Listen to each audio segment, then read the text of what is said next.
Olá pessoal, hoje nós vamos então para mais uma aula do treinamento de habilidades da Unifenas, falando então sobre o planejamento e fechamento da consulta médica.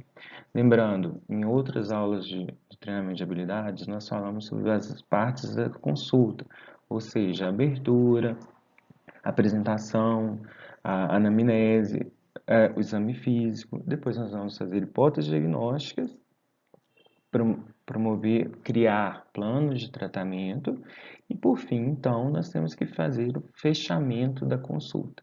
Hoje, nós vamos falar então sobre as habilidades para planejar um script de consulta, ou seja, criar uma rotina que siga esse script e criar as habilidades necessárias para você que faça um fechamento da consulta ou que você aprenda sobre os planos de oferecer as informações e checar se o paciente entendeu as informações passadas durante a consulta para que seja uma consulta produtiva. Nosso objetivo geral seria desenvolver a habilidade de planejar e encerrar uma consulta médica, e os objetivos específicos seriam saber transmitir as informações de uma forma adequada, sabendo que uma forma adequada deve ter dose e deve ter a checagem sobre a quantidade, a qualidade das informações, porque o paciente muitas vezes tem dificuldades e limitações do entendimento. Então, o médico deve sempre fornecer individualmente a quantidade e checar a absorção do paciente daquelas informações que foram feitas durante a consulta. Saber explicar ao paciente, então, sobre a sua situação clínica e qual a melhor forma de agir, tanto em tratamento quanto em mudanças do estilo de vida, planejando junto com o paciente qual seria o passo a passo do seu plano de tratamento. Lembrando que no nosso modelo adotado, que seria o modelo de atenção centrada em pessoas, nós temos que criar, então, um script de consulta, ou seja, o planejamento da nossa consulta segue um script que vai desde a abertura, onde o médico estabelece a relação, o rapport, ele vai se apresentar ao paciente, criar uma relação de confiança empática, explorar os problemas, fazer o exame do paciente, verificar se são necessários propedêuticas, tratamentos, então vai fazer explicações e planejamento e no final criar um plano final, o fechamento da consulta, ou seja, qual que é o objetivo, a meta daquela consulta para que o paciente siga. Paralelamente à construção desse script, nós vamos construindo então uma relação de confiança com o paciente ao longo de toda a consulta. A estrutura da consulta deve levar em consideração que nós temos duas agendas, a agenda biomédica e a agenda da enfermidade, ou seja, a agenda do paciente. Durante a consulta, o médico deve sempre lembrar que ele não pode esquecer tanto da perspectiva biomédica, ou seja, explorar sinais e sintomas, fazer diagnósticos diferenciais, mas também entender como aquele sinal, sintoma, como aquilo afeta a vida do paciente. Ver o que está preocupando, quais são as prioridades do paciente para o estabelecimento de um pacto onde o paciente vá se sentir valorizado e vá ter adesão ao plano de tratamento. Lógico que naquele momento existe um risco, você sempre tem que deixar claro ao paciente que ele precisa do melhor tratamento biomédico. Mas o paciente tem que saber sobre a sua condição de saúde para que ele tome decisões que são realmente compartilhadas. Daí temos o grande problema. A maioria dos médicos, durante a consulta, gasta muito pouco tempo oferecendo informações, porque viemos de um modelo onde o médico era prescritor apenas. O médico, nós temos na nossa cabeça o modelo antigo de relação médico-paciente, onde o médico detinha as informações e prescrevia. E o paciente, até o nome paciente, leva uma conotação de passividade, ele deveria seguir aquelas informações. Hoje nós não temos mais esse tipo de relação. Os pacientes, eles querem sentir que eles podem tomar decisões, eles têm mais acesso a informações, tanto por vias que são corretas quanto incorretas, mas a internet criou então um mundo de informações onde as pessoas têm na palma da mão nos seus smartphones acesso a muitas informações, e se o paciente sentir que não foram esclarecidas suas dúvidas, ele pode simplesmente não aderir ao tratamento proposto pelo médico. Dessa forma, durante a consulta, o médico precisa observar a quantidade de informações que ele precisa oferecer àquele paciente individual.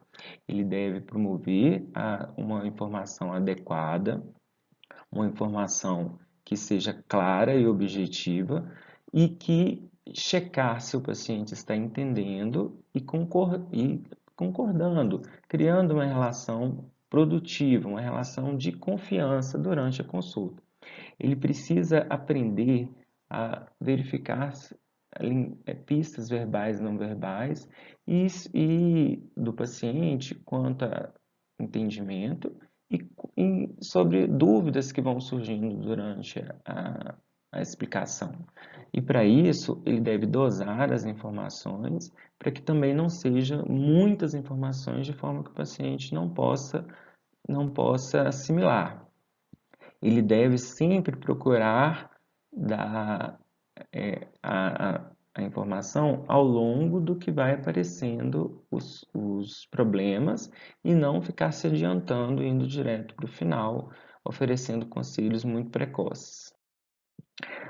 O conteúdo da consulta, então, envolve diagnósticos, né? Envolve a criação de um plano de tratamento, envolve a realização de investigações, propostas de alternativas de tratamento. Para isso, são necessárias habilidades clínicas, organização da explicação, percepção de pistas durante a entrevista, checar por partes, categorizar as informações, levar o paciente a repetir com as próprias palavras para que ele possa assimilar no seu cérebro, na sua memória de longo prazo, aquela informação e no final a sumarização, que seria a retenção do que é mais importante daquelas informações prestadas durante a consulta.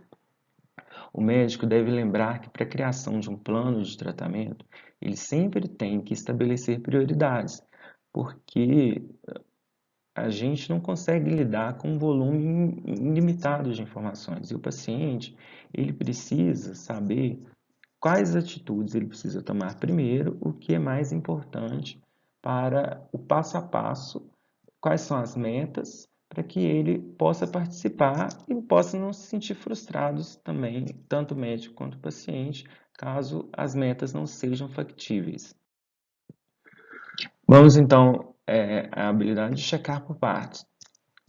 O paciente, ele não consegue assimilar um grande número de informações. Ninguém consegue. Então, durante a consulta, você deve criar pausas para verificar se até aquele momento houve uma boa retenção do que é mais importante. Lembrar que essa quantidade de informações ela deve ser calibrada de acordo com a individualidade. Alguns pacientes têm uma compreensão mais ampliada, outros terão uma compreensão mais limitada. Então, o médico deve direcionar as informações e calibrar a informação de acordo com o paciente.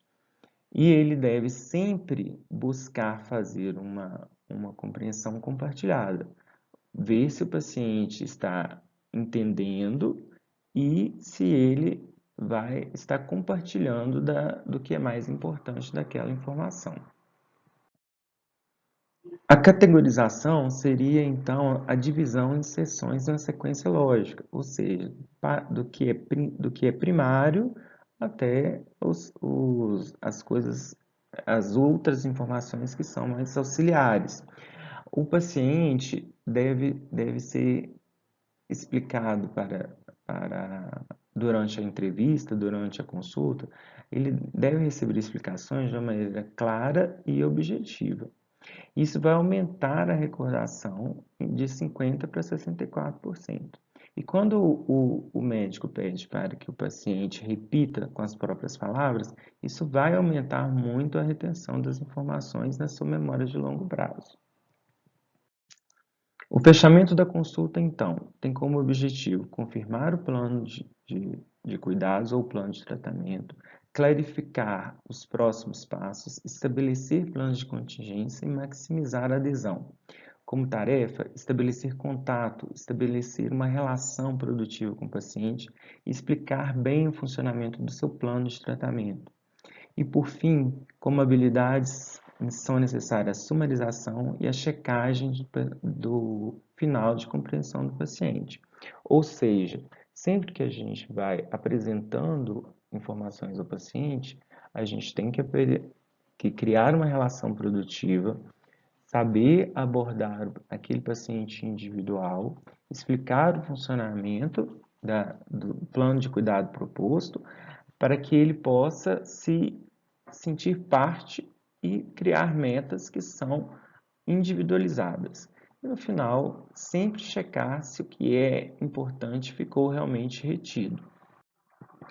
Quais são os resultados dessa boa comunicação? Melhora da compreensão das informações, aumento do alívio dos sintomas, melhora a satisfação tanto do paciente quanto do médico, porque se o paciente se sente melhor, tem um melhor desfecho, o médico sempre se sente mais, o médico vai se sentir melhor consigo e ter uma sensação de sucesso no trabalho.